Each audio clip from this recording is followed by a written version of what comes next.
आरती, उस आश्रम में ऐसा क्या है जो उसके खिलाफ कोई भी बात तक नहीं करता? जब भी मुझे कोई सबूत हाथ लगता है, कैसे वो लोग पहले ही समझ जाते हैं। कहीं ऐसा तो नहीं श्लोक, कोई हमारा आदमी या हमारे पास का कोई शख्स आश्रम के लोगों से मिला हुआ हो? ये सुन श्लोक के दिमाग की बत्ती जलती है। आरती, बहुत हो गया दूर से चाल चलना। अब मैं खुद वहाँ जाकर रहूंगा और इस केस की तह तक जाकर रहूंगा, चाहे कुछ भी हो जाए। श्लोक वहाँ से चला जाता है। बहुत फिक्र होती है तुम्हारी श्लोक, मगर तुम कामयाब जरूर होंगे। मैं पता करके रहूंगी आखिर कौन है जो हमें धोखा दे रहा है। और उस दिन श्लोक अपने माँ बाबा से आश्रम में जाने की बात कहता है। ये तो बहुत खुशी की बात है कि तुम हमारे गुरुजी की सेवा करना चाहते हो। जा बेटा, खूब सेवा कर। तुरंत ही महामाया को फोन आता है। अच्छा, तो वो यहाँ आने वाला है हमारा सच पता लगाने। ठीक है, मैं हमारे पुलिस बाबू को वीआईपी ट्रीटमेंट जरूर दूंगी। और बस तुम भी ऐसे ही काम करो, फिर तुम्हें भी वीवीआईपी तोहफा मिलेगा। दोस्तों, श्लोक को तो अंदाजा ही नहीं था कि उसका कोई करीबी ही उसे धोखा दे रहा है, मगर शायद आप जान गए होंगे अभी तक। तो अगर पता चल गया है तो अभी कमेंट बॉक्स में लिखकर बताइए, आखिर कर्तव्य और खोखले रिश्तों में उलझा बेचारा श्लोक कैसे कर पाएगा अपनी ड्यूटी को पूरा। आगे तुम्हें क्या करना है ये तो तुम जानती ही होगी। रही बात कैलाश की, तो उसे मैं खुद जाकर बात करूंगी। और वहाँ खड़ा वह रहस्यमयी चेहरा वहाँ से चला जाता है। गीत, गोपाल और मीरा और श्लोक सब साथ बैठकर अपनी बचपन की यादें दोहरा रहे थे। हाँ मीरा, पता है गोपाल तो इतना बेशरम था कि मम्मी की पेटी से पैसे निकालकर मेरे लिए खाने की चीजें लाता था, और जब मम्मी पूछती तो मुंह चिढ़ाकर भाग जाता था। हाँ, बेशरम तो है। नक्चड़ी कहेगी, बिल्कुल पसंद नहीं हो तुम मुझे।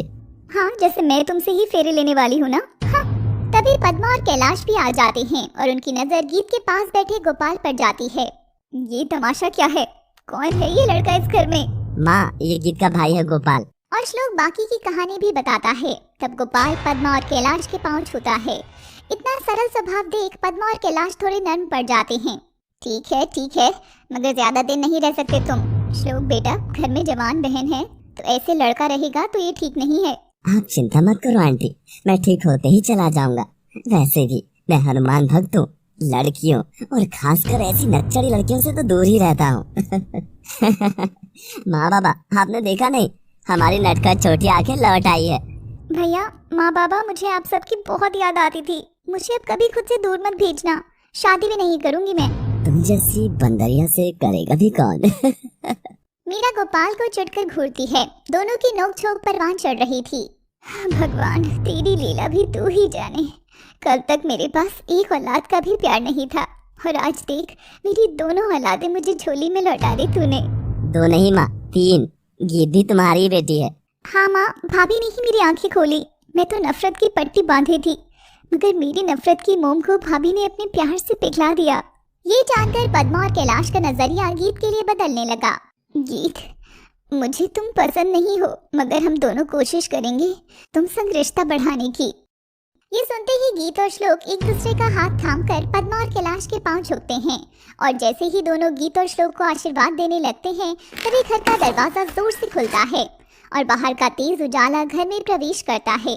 जहाँ खड़ी थी एक औरत, सबकी नजरें दरवाजे की ओर गई। उसे देखते ही पद्मा और कैलाश अपने कदम पीछे करते हुए गीत को आशीर्वाद नहीं देते। दोनों डरते हुए देखते हैं।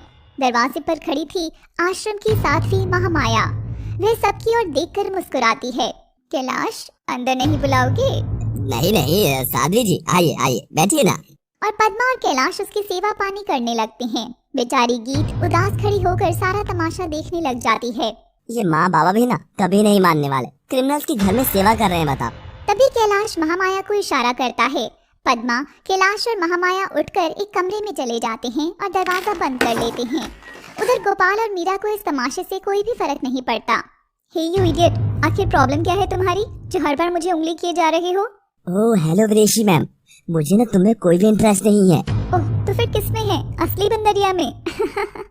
दोनों की बहस चल रही थी, तभी दरवाजे से आरती अंदर आती है। आरती सलवार कमीज में सिंपल और सुंदर लग रही थी। गीत ये मेरी साथी और मेरी सबसे अच्छी दोस्त है आरती। हेलो गीत। और आरती, ये है गीत, मेरी जीवन साथी और मेरा इकलौता प्यार। आरती तकलीफ में भी बस मुस्कुरा रही थी। गोपाल की नजर आरती पर पड़ चुकी थी। मेरा इंटरेस्ट पूछ रही थी ना तुम, तो वो सामने देखो, ऐसी लड़कियां पसंद है मुझे, सादगी से भरी, नकचड़ी नहीं। खैर मैं तो चला, बंदरिया। अरे जाओ जाओ यू मंकी मैन, मुझे तुम्हारी शक्ल वैसे भी पसंद नहीं। हाँ, और गोपाल आरती के पास जाकर उससे बात करता है। क्या करती हैं आप? वो मैं पुलिस में हूँ, श्लोक के साथ ही। वो वाह, यानी कि देश की सेवा, गुंडों को मारना, गोलियां चलाना, सब कितना एक्साइटेड है ना? Sometimes it is, sometimes I get too tired of this. कितनी सादी, कितनी प्यारी है ये लड़की। गीत तभी मीरा की नजर देखती है तो बस सीखकर गोपाल को देखकर जल रही थी। क्या हो रहा है यहाँ?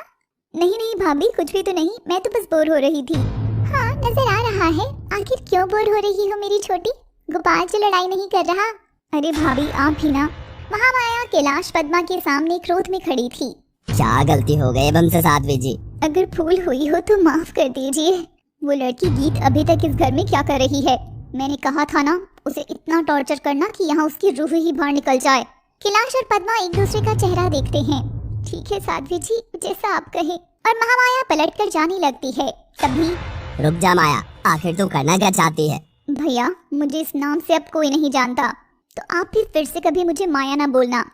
आपकी छोटी बहन माया सालों पहले मर चुकी है। अब बस तुम्हारे लिए मैं साध्वी महामाया हूँ। महामाया।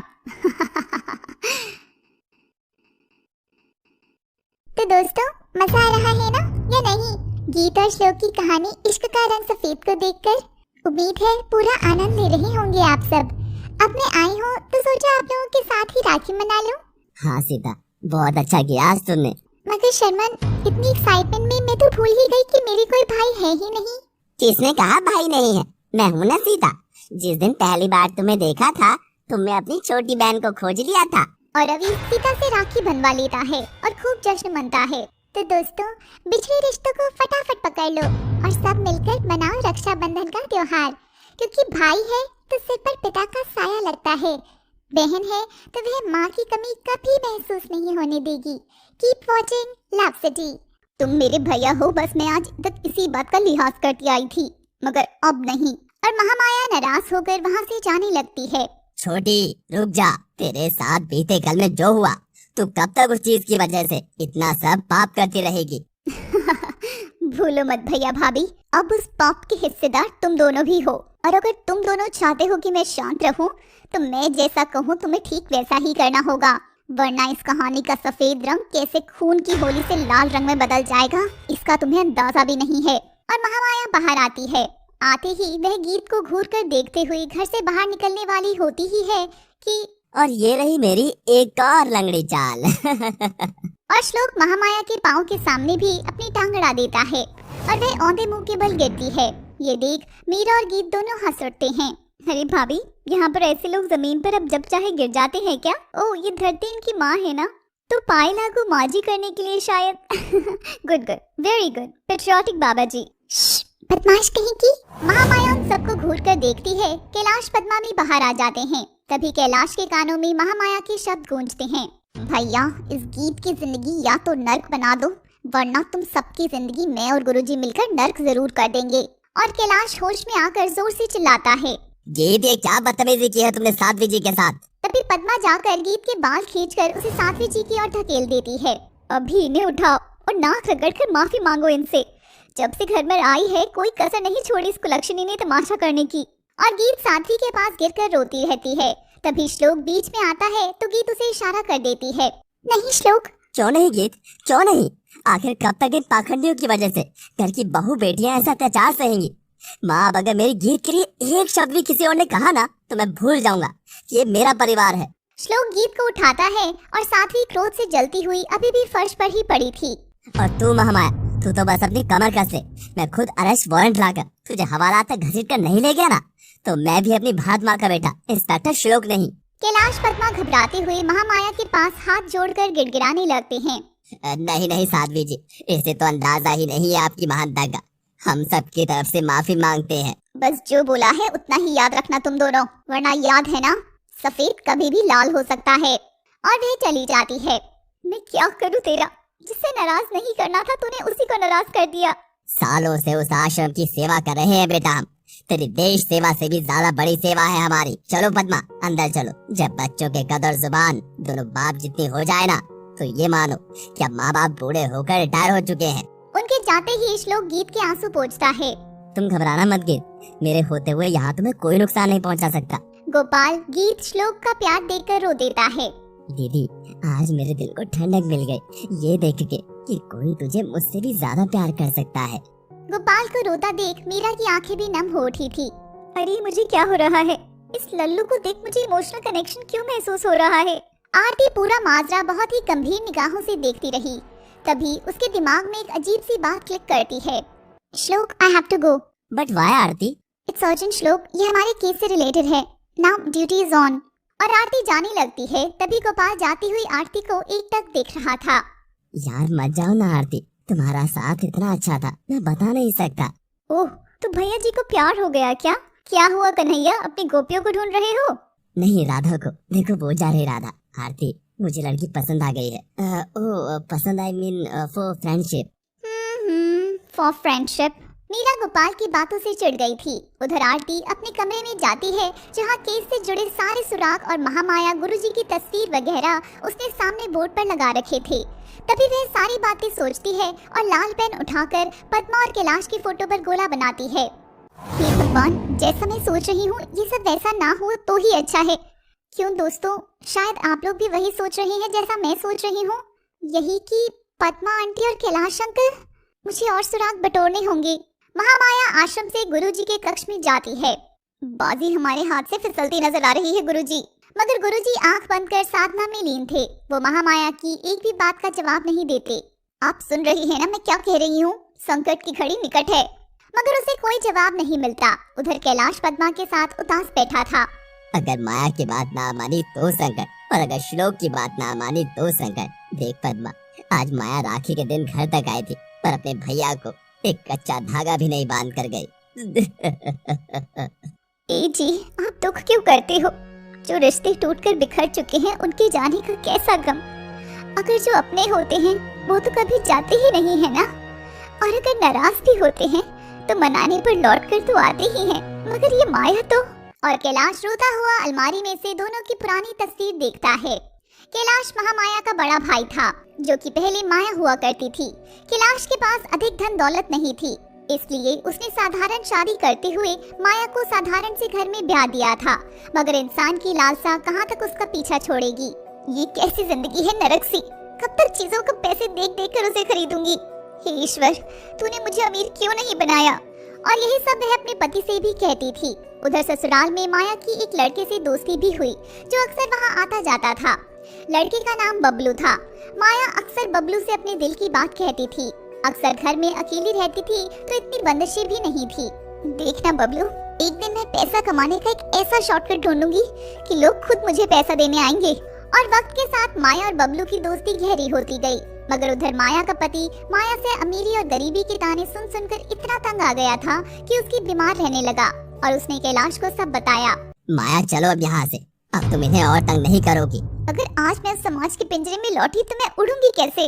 और माया ब्याही हुई होकर भी साध्वी बन गई। माया ने कैलाश से संबंध तोड़ लिए।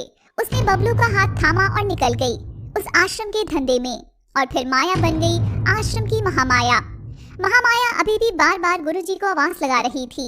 लगता है आज गुरुजी गहरी साधना में लीन है, ये नहीं सुनने वाले। और महामाया जोर से चीखती है, ओ बबलू, अब ये नाटक बंद कर दे तू, बस बहुत हो गया।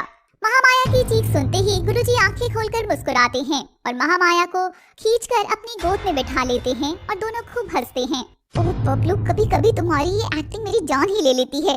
कहीं तुम ढोंग करते करते सच में ही तो साधु नहीं बन गए। ओम भट स्वाहा। नहीं नहीं मेरी जान। गुरुजी और कोई नहीं बबलू ही था जिसने बरसों पहले माया के लालच के समय माया का हाथ थामा था और फिर लोगों की भक्ति का ये व्यापार शुरू किया था। दोस्तों, जैसे जैसे कहानी आगे बढ़ रही है वैसे वैसे आपके सामने ऐसे राज खुलेंगे जिसका आप सोच भी नहीं सकते। अगर सोच सकते हैं तो कमेंट कर जरूर बताइए और दे अपने शब्दों में कहानी को एक अलग मोड़। देखिए आगे। एक और महामाया और गुरुजी आने वाले तूफान की तैयारी में थे।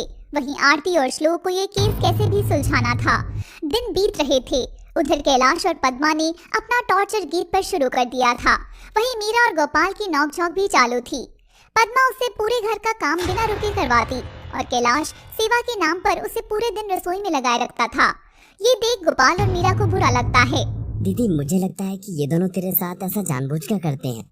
हाँ भाभी, लगता है बूढ़ा बूढ़ी का दिमाग सठिया गया है। इनका भी इलाज कर दूं क्या अभी?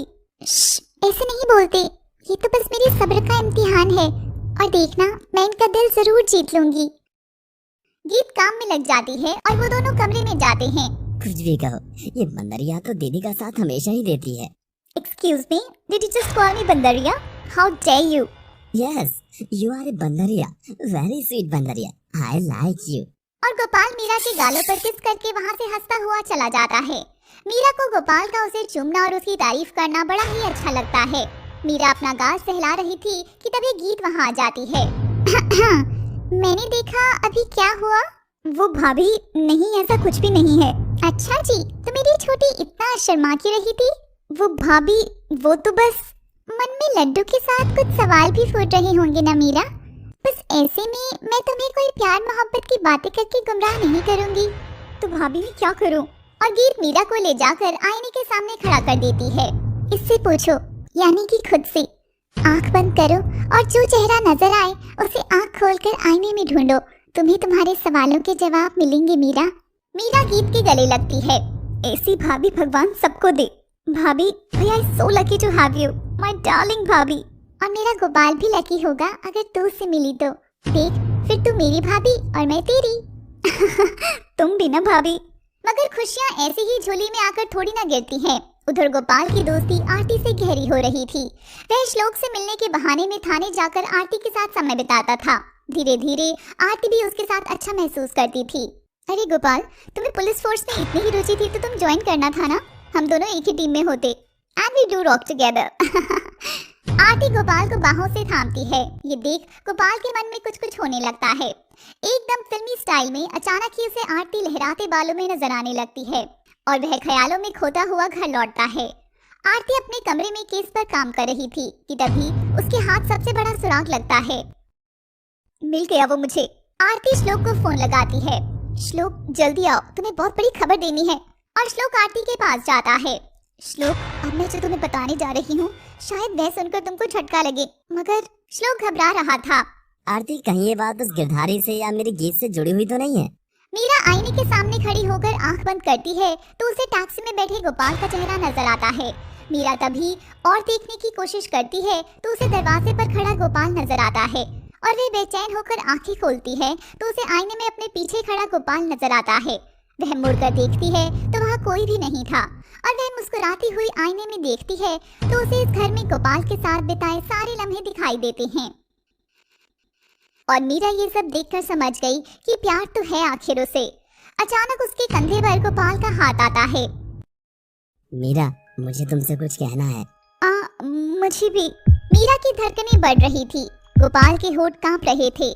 श्लोक, हमारे मिशन की सारी जानकारी उस आश्रम तक पहुंचाने वाले और कोई नहीं तुम्हारे माँ बाबा पद्मा आंटी और कैलाश आंटी ही हैं। ये सुनते ही श्लोक के हाथ से फोन नीचे गिरता है और उसके कदम लड़खड़ा जाते हैं। आरती उसे तुरंत संभालती है। तभी गीत भी वहाँ आ जाती है। गीत श्लोक का पर्स देने वहाँ आई थी। गीत श्लोक को आरती की बाहों में देखती है। दोनों एक साथ बोलते हैं Gopal, I love you. I love Aarti Meera, I love her so much. दोस्तों, आगे क्या होगा ये देखने के लिए इंतजार करिए हमारे अगले भाग का। तब तक मजे